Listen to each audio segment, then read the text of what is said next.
Okay, so let's start with the neurovasculature of the thorax. We're going to start with the arterial supply. And before we talk about the blood supply in general, we need to understand that the thorax is the home for the heart, and it is the center where blood is oxygenated by the lungs and spread throughout the body. So the center of the body, in a metaphorical sense as well, is also often referred to as the heart. So the heart of something. So today we're literally talking about the heart of the body.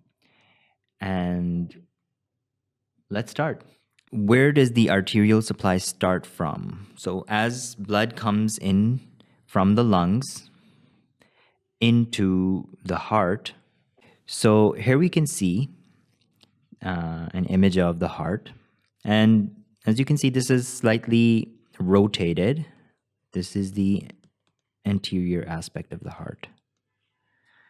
And over here we'd have one lung, and over here we'd have another lung.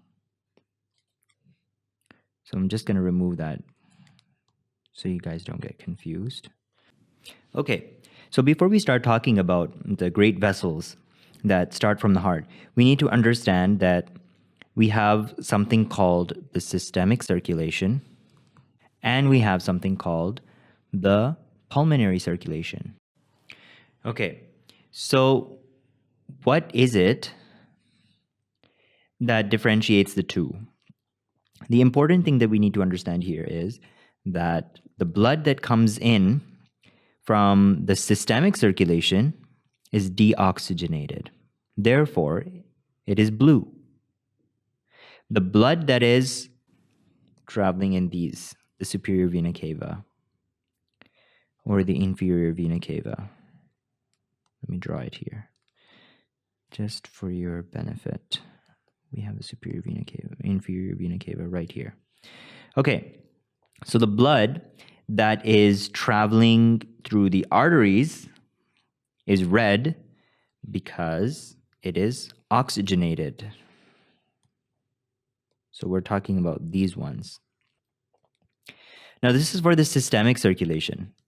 The pulmonary circulation is the blood that comes from the lungs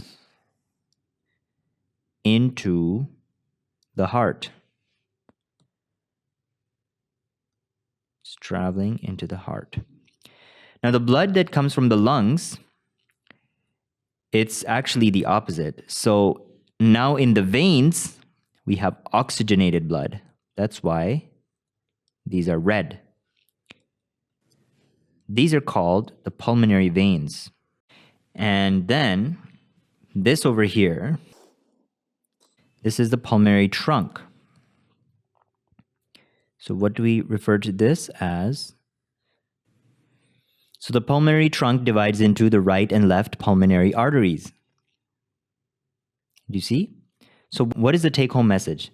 The take-home message is, in the systemic circulation, arteries are red and veins are blue. And in the pulmonary circulation, it's the opposite.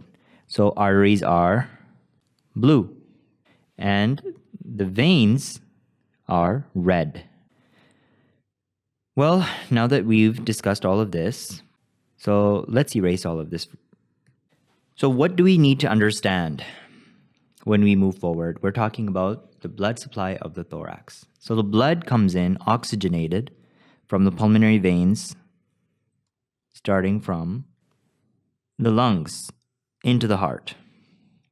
As it goes through the heart, we're going to learn later on when you guys watch the lecture on the heart, that the heart has 4 chambers. Not going into too much detail right now, but simply all you need to understand right now is oxygenated blood comes in from here, and then it passes in to the aorta.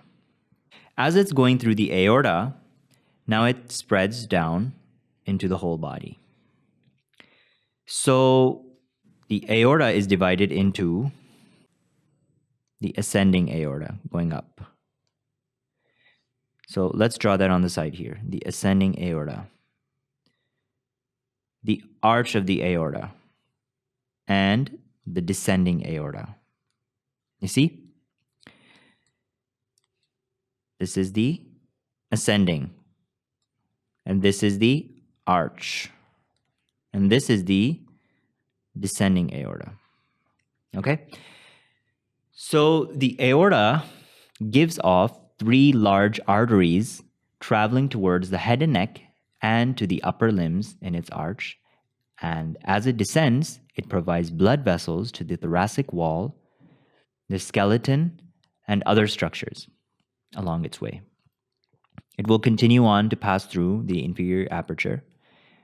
We'll discuss that in another lecture. And it passes into the abdomen and turns into the abdominal aorta. So the part of the aorta, the descending aorta that is in the thorax, is called the thoracic aorta. Okay? So what are the important points that we just learned? That the aorta has these 3 blood vessels right here.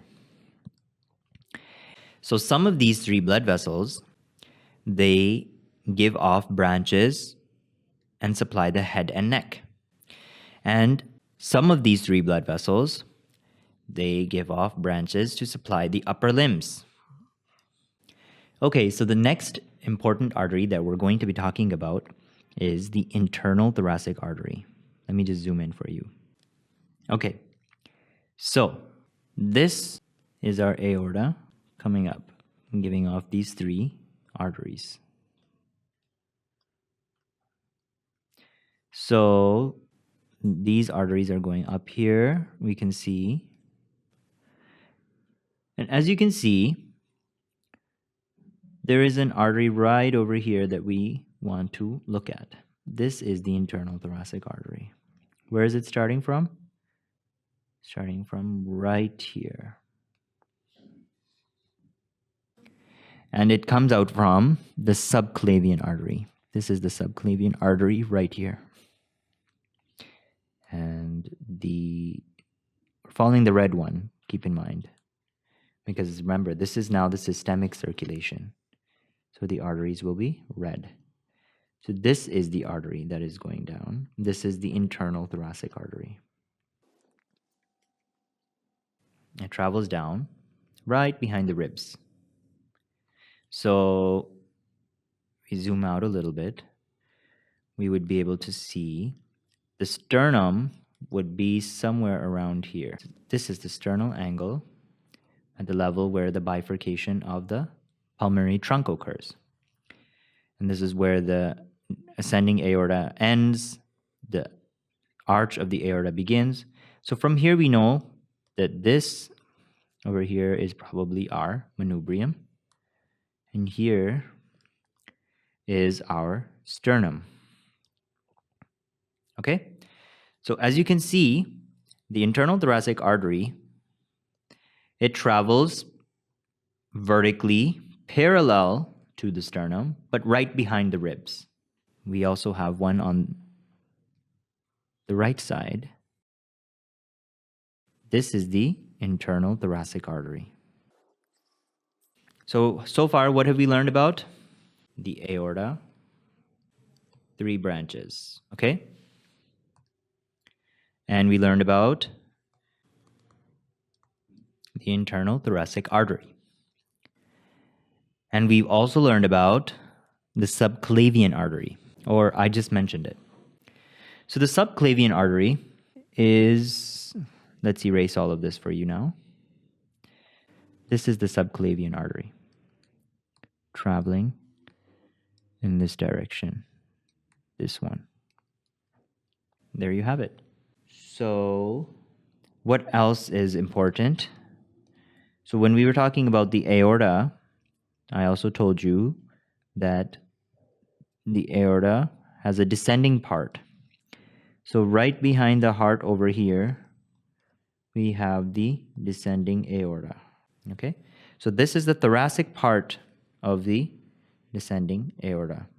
As you can see here, this is where the rib cage ends posteriorly. Therefore, now we have the abdominal aorta starting right over here. The abdominal aorta starts as soon as it passes through the diaphragm.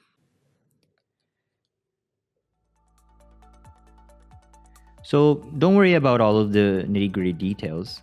We're going to get into all of that when we study all of these structures in more detail. So this is just an overview so you understand where all of the blood flow is going.